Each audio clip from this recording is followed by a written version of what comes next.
नमस्कार, दी London top देख रहे हैं आप और मैं गरिमा।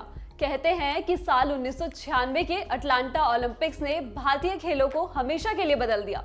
ये वो पल था जिसने भारत के खिलाड़ियों को भरोसा दिलाया कि ओलंपिक्स अजेय नहीं है। वहां खेलने आने वाले भी इंसान हैं और उनको भी हराया जा सकता है, और आंकड़े भी इस बात के पक्ष में है। इस ओलंपिक्स के बाद से भारत कभी भी ओलंपिक से खाली हाथ नहीं लौटा, और भारत द्वारा जीते गए इन्हीं मेडल्स पर है हमारी ये सीरीज, जिसने हमें नाम दिया है विजेता। और विजेता के इस एपिसोड में आज बात आजाद भारत के तीसरे व्यक्तिगत ओलंपिक्स मेडल की। साल 2000 के सिडनी ओलंपिक्स से आया यह मेडल कई मायनों में ऐतिहासिक था। आजाद भारत के इतिहास में पहली बार कोई भारतीय महिला ओलंपिक्स पोडियम पर खड़ी थी। इस महिला का नाम था कर्णम मल्लेश्वरी, और ये पैदा हुई थी सिडनी से लगभग 9200 किलोमीटर दूर आंध्र प्रदेश के त्रिकाकुलम में। कौन है कर्णम मल्लेश्वरी?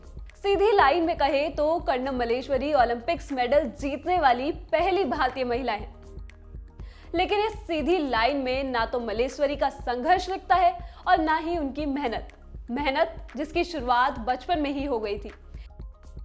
1 जून 1975 को पैदा हुई मल्लेश्वरी की मां ने बचपन से ही अपनी बेटियों को वजन उठाने की प्रैक्टिस करानी शुरू कर दी थी। वह एक बांस के दोनों और वजन टांग इनसे प्रैक्टिस कराती।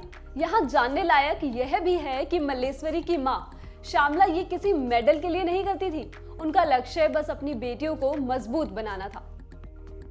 मल्लेश्वरी और उनकी 3 बहनों के अलावा उनके चाचा और चचेरे भाई भी घर में वेटलिफ्टिंग की प्रैक्टिस करते थे। मतलब पूरा माहौल ही भारी था। जल्द ही मल्लेश्वरी को समझ आ गया कि ये वजन उठाना भी करियर बन सकता था, और उन्होंने घर वालों से कह दिया कि अब तो यही करना है। स्पोर्ट्स कोटे से रेलवे में नौकरी पाने वाले पिता क्यों मना करते? इसका फल तो उन्हें पता ही था। बस बात तय हुई और मल्लेश्वरी पहुंच गई त्रिकाकुलम के अम्मी नायडू जिम में। सिर्फ 12 साल की मल्लेश्वरी यहाँ आने के बाद दुनिया ही भूल गई। उन्होंने पढ़ाई छोड़ जिम को ही स्कूल बना लिया, और यहाँ से वक्त मिलते ही वह घर पर भी प्रैक्टिस करने लगी। अब ट्रेनिंग बढ़ी तो खुराक बढ़नी ही थी।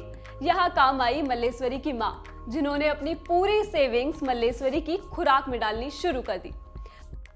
फिर जब मल्लेश्वरी इवेंट्स के लिए दूसरी जगहों पर जाने लगी तो श्यामला भी अपनी बेटी के साथ ही होती और मिट्टी के तेल से जलने वाले स्टोव पर खाना बनाकर उन्हें खिलाती। मल्लेश्वरी ने अपनी शुरुआत के हर इवेंट में माँ के हाथ का खाना ही खाया। थोड़ा वक्त बीता और फिर मल्लेश्वरी को नीलम शेट्टी अपन्ना के रूप में पहली प्रोफेशनल कोच मिल गई। फिर आया 90 का दशक।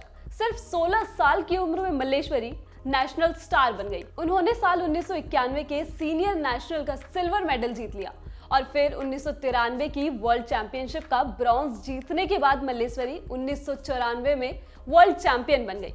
मल्लेश्वरी यहाँ तक आने वाली पहली भारतीय महिला थी। साल 1994 के एशियन गेम्स में सिल्वर जीतने वाली मल्लेश्वरी ने अगले साल वर्ल्ड चैंपियनशिप का अपना खिताब भी बरकरार रखा। इस तरह साल 2000 के सिडनी ओलंपिक्स तक आते आते मल्लेश्वरी के खाते में 29 इंटरनेशनल मेडल्स आ चुके थे, और इनमें से 11 शुद्ध सोने के थे, बोले तो gold medal.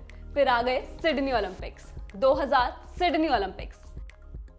International Olympic committee यानी IOC ने पहली बार वुमेन्स वेटलिफ्टिंग को ओलंपिक्स में जगह दी, और इस फैसले से दुनिया भर की वुमेन वेटलिफ्टर्स बेहद खुश हुई।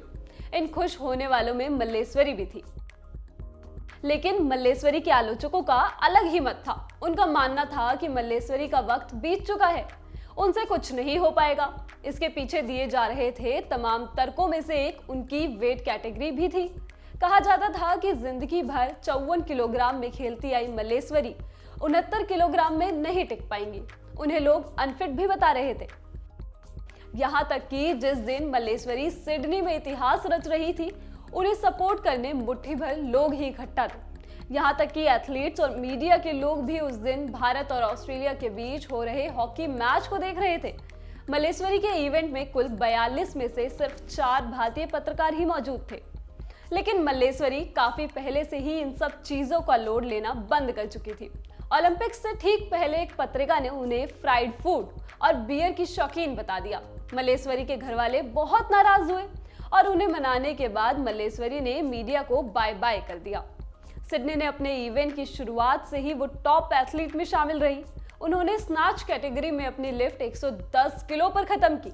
यह उनका पर्सनल बेस्ट था। जबकि क्लीन एंड जर्क में मल्लेश्वरी ने शुरुआत 125 किलो से की और दूसरे प्रयास में 130 किलो उठाया। 2 राउंड के बाद चाइना और हंगरी की लिफ्टर्स 242.5 किलो के साथ टॉप पर थी, जबकि मल्लेश्वरी कुल 240 किलो के साथ मेडल की रेस में। और यही गड़बड़ हो गई और इस गड़बड़ के चलते भारत का पहला व्यक्तिगत ओलंपिक्स गोल्ड मिलते मिलते रह गया। इस बारे में मल्लेश्वरी ने बाद में कहा था, हम तीसरे प्रयास में ओलंपिक्स रिकॉर्ड के चक्कर में पड़ गए। तीसरे प्रयास में हमने 137.5 किलो का प्रयास करने की सोची। वजन कैलकुलेट करने में गलती हुई, नहीं तो मैं गोल्ड जीत सकती थी।